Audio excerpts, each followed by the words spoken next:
So, hi and welcome again to Marketing Simplified. We will be discussing part 1 of the chapter number 4. So, in part 1, we will be talking about the marketing research process. Then, in chapter number 4 is about managing marketing information. So, one of the major key aspects to managing marketing information is to do marketing research. So let's first understand what is marketing research. So you can also come across the definition for marketing research.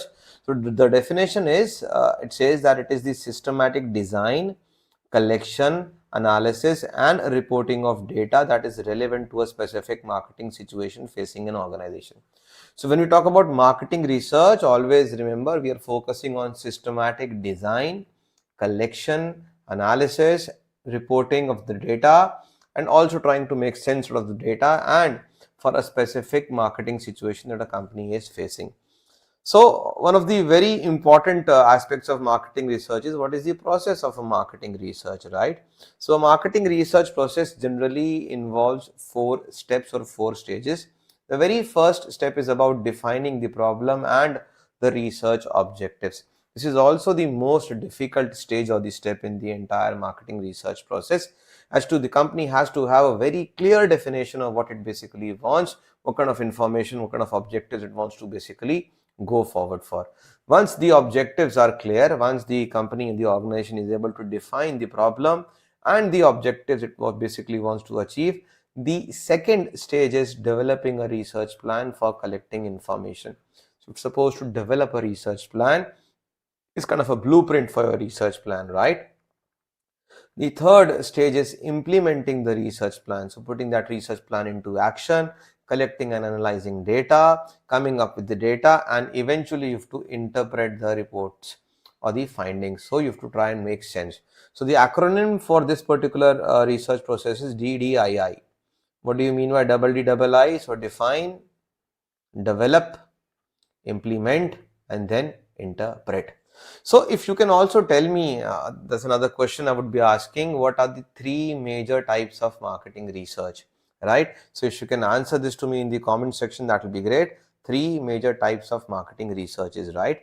So that was figure 4.2 from the chapter of principles of marketing.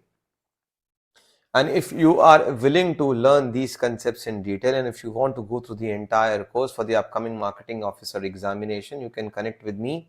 You can also download the application and visit the website jcacademy.in or call on this number for details. And you can also go for a complete video course. Link for the course is given in the description and the other details are mentioned in front of you in the screen.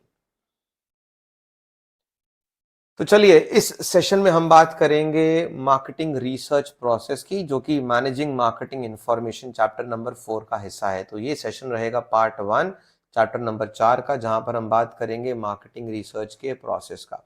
तो यहां पर chapter number 4 जो बात करता है आपके managing marketing information, यानी कि किस तरीके से कंपनीज को मार्केटिंग की इंफॉर्मेशन को मैनेज करना है। सबसे पहले समझते हैं मार्केटिंग रिसर्च का डेफिनेशन क्या है। तो मार्केटिंग रिसर्च का डेफिनेशन है कि ये एक सिस्टमैटिक डिजाइन, कलेक्शन, एनालिसिस और रिपोर्टिंग ऑफ डेटा है। किस चीज के लिए? जो कि रेलेवेंट है किसी एक स्पेसिफिक मार्केटिंग की सिचुएशन के लिए जो कंपनी करना चाहती है। तो मार्केटिंग रिसर्च के 4 एलिमेंट सबसे इंपॉर्टेंट है कि एक तो हमें अच्छे तरीके से डिजाइन करना होगा, हमें डेटा को कलेक्ट करना होगा, उसको एनालाइज करना होगा और उसकी रिपोर्टिंग करनी होगी, जिससे कि हमारी जो भी ऑब्जेक्टिव्स हैं हम वो अचीव कर सके और जो भी सिचुएशन कंपनी के सामने है उससे संबंधित हम अपना इंफॉर्मेशन बना सके और अपना डिसीजन मेकिंग कर सके।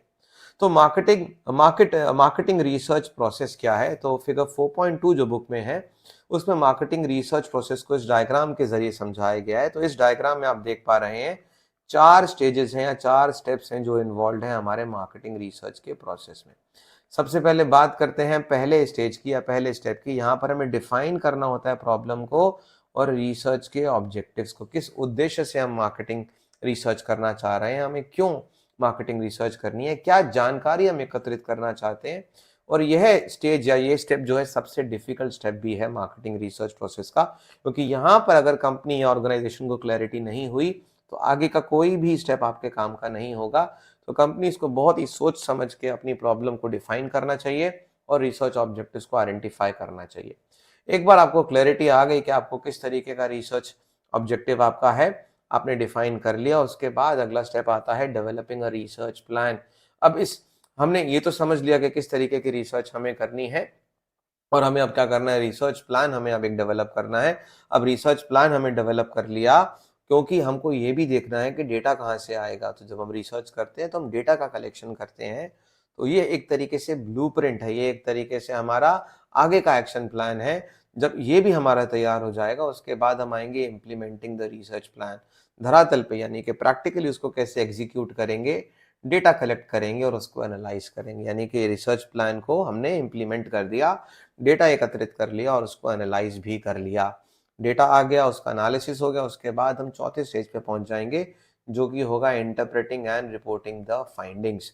जानकारी क्या इकट्ठी हुई है, डेटा क्या हमें, डेटा से हमें क्या समझ में आ रहा है और हम उसको किस तरीके से डिसीजन मेकिंग में हेल्प से ले पाएंगे। तो ये मार्केटिंग रिसर्च का प्रोसेस बहुत ही इंपॉर्टेंट है। इससे सीक्वेंस बेस्ड क्वेश्चन भी आ सकता है, ये भी पूछा जा सकता है कि क्या क्या स्टेजेस हैं। तो स्टेजेस याद रखने के लिए आप ये DDII का एक्रोनिम याद रखिएगा। डी मतलब डिफाइन करना है प्रॉब्लम, अगला डी जो है डेवलप करना है रिसर्च प्लान, आई का मतलब है इम्प्लीमेंट करना और दूसरे आई का मतलब है इन्फ्रेंस निकालना या फिर इंटरप्रेट करना। तो DDII याद रखिएगा मार्केटिंग रिसर्च का प्रोसेस। यहाँ पर एक क्वेश्चन मैं आपसे और पूछना चाहूंगा, मार्केटिंग रिसर्च 3 तरीके की हो सकती है, वो 3 तरीके कौन से हैं, आप एक बार कमेंट सेक्शन में मुझे जरूर बताइएगा। आशा करता हूँ ये छोटा सा कंसेप्ट आपको समझ में आ गया होगा। आने वाले सेशंस में हम मार्केटिंग रिसर्च के बारे में और भी चर्चा करेंगे। और अगर आप पूरा का पूरा कोर्स चाहते हैं और अगर आप मार्केटिंग ऑफिसर के एग्जामिनेशन का प्रिपरेशन कर रहे हैं और चाहते हैं कि पूरा का पूरा एक्सप्लेनेशन इसी तरीके से हिंदी में आपको दिया जाए, तो हम लोगों ने एक पूरा का पूरा डेडिकेटेड कोर्स आपके लिए बनाया है। डिटेल आपके लिए यहाँ पर एक्सप्लेनेशन में आपको नीचे डिस्क्रिप्शन में लिंक मिल जाएगा, या फिर आप इस नंबर पे कॉल करके या वेबसाइट पे विजिट करके या हमारा JC अकेडमी का ऐप भी आप डाउनलोड कर सकते हैं। जाते जाते एक छोटा सा रिक्वेस्ट है, अगर आपको ये वीडियो अच्छा लगा हो, अगर आपको एक्सप्लेनेशन समझ में आया हो, तो बिल्कुल इसको लाइक करिएगा, दोस्तों के संग शेयर करिएगा और इस चैनल को अगर आपने अभी तक सब्सक्राइब नहीं किया तो रेगुलर अपडेट्स के लिए, स्पेशलिस्ट ऑफिसर मार्केटिंग के लिए अगर आप चाहते हैं कि आपको टाइमली अपडेट्स मिल जाए, तो इस चैनल को सब्सक्राइब जरूर करिएगा। बहुत बहुत शुक्रिया, धन्यवाद।